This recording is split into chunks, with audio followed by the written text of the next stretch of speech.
My name's Trackie and I'm an artist from Glasgow. So Trackie, we're here in Nuart Aberdeen and behind us is your amazing piece. So let's start off with that one. Tell me about it. Yeah, so it's called Gay If You Don't, and it's like a long list that I've compiled of all the things that were deemed as gay when you were in school, especially for me growing up in the early 2000s. And I just wanted to look at like the status quo at the time and how these things that people did to try and fit in, to adhere to looking straight and being masculine, and as the list went on, the sillier it kind of got. So it started to become a piece of poetry in itself, just seeing all this list of things that I think a lot of people will be able to relate to. So yeah, by the end of it, you're kind of like, wow, that was all so stupid and so daft, and I can't believe that I sort of played along with it, you know. And you know, some of the things that wearing a vest, wearing short shorts, being good at drama, those sort of things. A lot of them are stereotypes. A lot of them are still gay stereotypes. You know what I mean? Having your ear pierced and wearing a vest. Like a lot of these things are still prevalent in society today. But I think there's a couple of things in there that are definitely more niche, like open a packet of crisps upside down. Like I know people of a certain age will remember that being a thing, and I don't know who made that up, but yeah, it's just highlighting the silliness of it all and how stupid it all was, but also maybe people that view it to be able to look at their own vocabulary and how they choose to speak now, and if they're keeping up with the times and such. So how did it all come about then? Because it's quite a prominent position there. It's just off the green in Aberdeen, and it's really like noticeable. You can't help but just stop, look up, and just spend a lot of time reading that list. How did it all come about? How did it come about? So I was been in touch with Nuart for a couple of months, and the original plan was just to do some Trackie Times round about the cities, just some paste-ups, and then last minute I had the idea to showcase this work, because originally it was just quite a small screen print onto metal, but I thought blowing it up makes it even funnier and even more in people's faces, and Martin was like, fuck it, let's do it. He's like, why not? So yeah, like the location was quite a last minute decision, but I think it's in a perfect spot. It's up high. I think people are able to read it and take away from it what they want. And what sort of reaction have you been getting from it?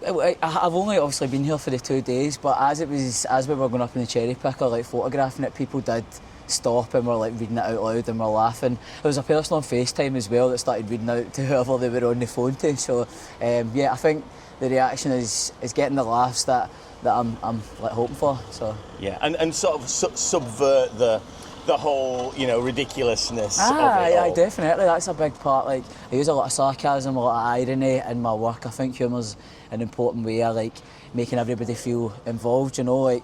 I think it's something different for street art as well. You rarely see this big list, you know what I mean? It's normally like something figurative, or there is a lot of obviously text-based, but no, I like the fact I'm coming at it from a different angle.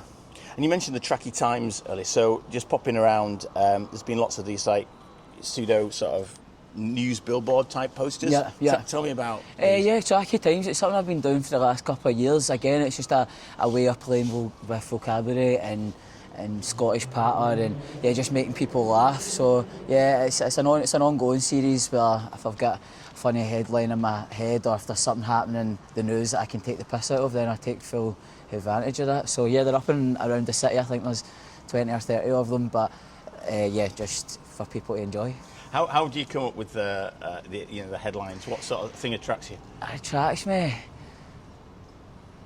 a lot of like internet culture, things that are happening, like viral videos and stuff tend to be ones that I feel like I can riff off of, and things that are happening in the press at the minute, and just I love a pun and I love a wordplay, so just anything that I can use humour through.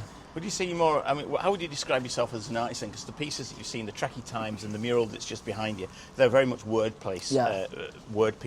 Is that where you sort of identify most strongly, or are you? How would you describe yourself as an artist? I'm very much a mixed media artist, so I think it just depends on the idea, and then I think about like what's the best way of displaying it, the best medium to use. So a lot of it is text based, and like. It's something I lean into as someone who's dyslexic and dyspraxic. It's something I was never good at in school, or never championed for. I was never like a good reader or anything. So I think now that I'm using text, it's like a nice way of showcasing my lived experience, showcasing like my interest in Scotland and its patter and its vocabulary. So yeah, I think definitely text-based, but I love like sculptural work as well. So it just depends. Aye. So that's just what makes it exciting for me. I don't want to pigeonhole myself and just do one thing. I like the idea of being able to do a bit of everything, because like, why the fuck not? Did you find it was a challenge? Because you just mentioned you're dyslexic then. Was that like a challenge for yourself to do that then? Or? Surprisingly not. Like, I've always had that way with words. Like my mum will tell you, I'm quite a mouthpiece, do you know what I mean? So I feel like writing it down might be different, but I think the way my brain works, it is like I do think like that. It's just how I write it or understand it isn't always grammatically correct, you know. So I'll always run it past, like my sister's a journalist, so I always run it past her to be like, does this make sense? Could this be funnier? You know. So I don't use. Obviously, that's a large piece in terms of like text, but normally it's quite short and punchy. I don't go too far with it. And tell us a little bit about your history, you know, as an artist. What got you into this space in the first place? That's $1 million question. Yeah, it was like creative growing up, like loved art and stuff, and then when I got to school it was a bit of a tearaway, just a bit of a. Never really applied myself, never really liked the school environment, didn't like the curriculum at all, so I actually failed art in school and then managed to get into college to do communication design. Did a few years at college, applied for uni, didn't get in, went to a portfolio preparation, and then I got into uni the year after that, so did 4 years at Glasgow School of Art, and then went freelance in the last couple of years and just kind of thrown everything at it. And you say this is the first time in Aberdeen as well?